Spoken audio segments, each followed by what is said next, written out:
Hi friends, welcome back to another episode of Generation Tech. My name is Alan.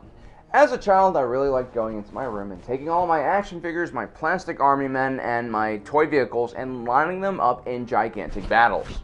Hashtag toxic masculinity. I had Marines fighting alongside Indian warriors, alongside muscle cars and dinosaurs, all led by Darth Maul.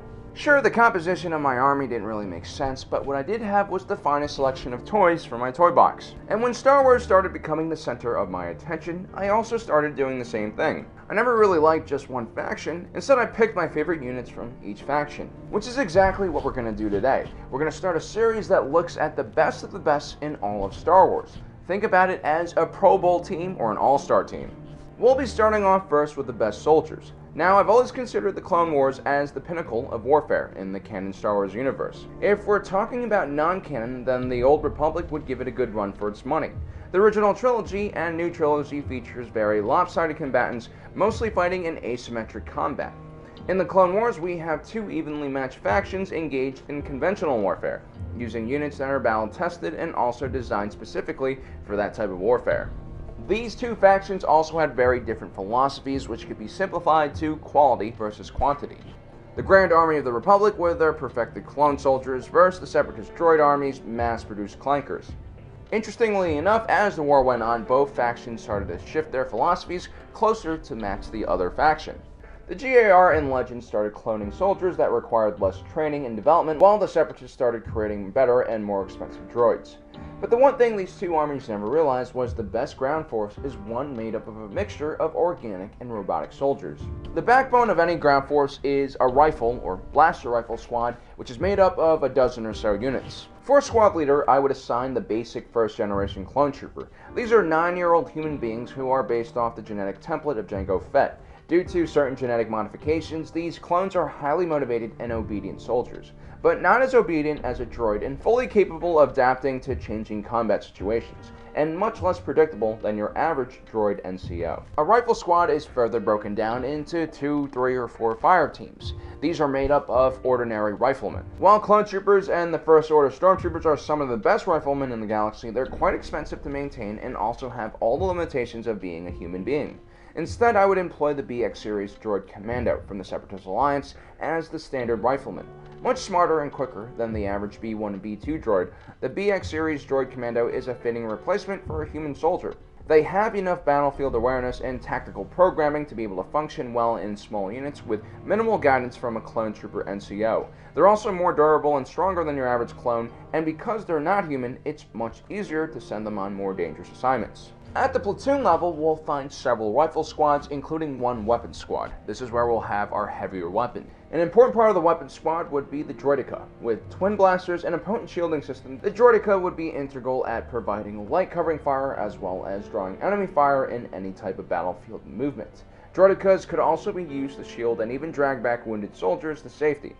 Alongside the droidekas, we would have heavily armed Mega Blaster First Order stormtroopers who can provide covering fire using the FWMB-10 heavy repeating blaster. These versatile weapons could be fired from the hip or from a deployed monopod. Lastly, we would have Imperial Jump Troopers. These were jetpack-equipped stormtroopers who could quickly expand the battlefield vertically and pin down the enemy, or use their mobility to quickly support friendly units across the battlefield. They were equipped with an assortment of blaster rifles, including the RT-97C heavy blaster rifle. Rounding out the squad would be a Wookiee anti-tank team. Not only are they strong and capable of carrying a tremendous amount of weight, they're also extremely mobile and fearless. I would also have a mortar squad made up of droids who are in constant communication with BX commando droids on the front lines. On top of that, I would include at least a pair of astromechs for communications and tech support for each platoon. Naturally, they would be equipped with flamethrowers and rocket packs. When it comes to combat engineers, I would do something a little bit different. I would bring in the Yuzhang Vong warriors. The Yuzhang Vong had an extremely advanced biotechnology, which is much more flexible in a combat situation than mechanical technology.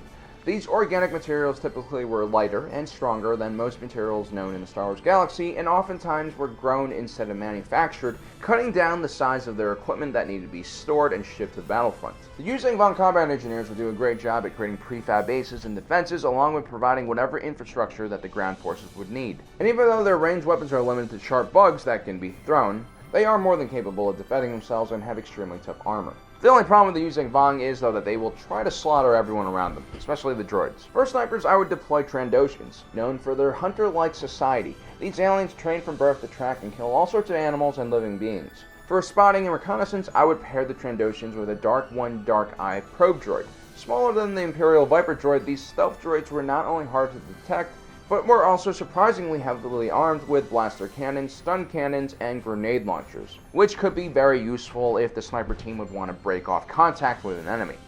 Next up is our Special Forces. One of the problems with sending the Jedi into battle leading conventional forces was most of the Jedi had no battlefield experience or training. They were excellent one-on-one fighters, but they didn't really understand how to command armies. This is why at the Battle of Geonosis, clone casualties were extremely high. Many Jedi also died on these larger battlefields where their skills were nullified by the sheer amount of enemies that were engaging them. The Jedi were much more useful when they were leading smaller units on a special mission. I would team them up with ARC and clone Commando Troopers equipped with Katarn armor. They're basically the only clones that can really keep up with the Jedi. Jedi-led Special Forces would function similar to the Green Berets. They would focus on intelligence gathering missions and help train and support allied forces. For more direct action missions, I would use Sith warriors who aren't held back by morality issues. I would also give them a variety of disposable droids to work with. So guys, that's my list of ideal soldiers I would employ in my own private army that I totally would use for benevolent and good reasons, and I totally wouldn't use to wipe out all the alien scum in the galaxy and assert human dominance. Totally. And also let me know in the comment section below what your favorite soldiers are and which kind of soldiers would you employ in your private Star Wars army. Also, don't forget to like us on Facebook and subscribe so you don't miss out on the rest of our series where we'll be looking at the top vehicles and the top starships in the Star Wars galaxy. Well guys, thanks for joining us today. If you're watching this, you are generous in tech. Humanity first.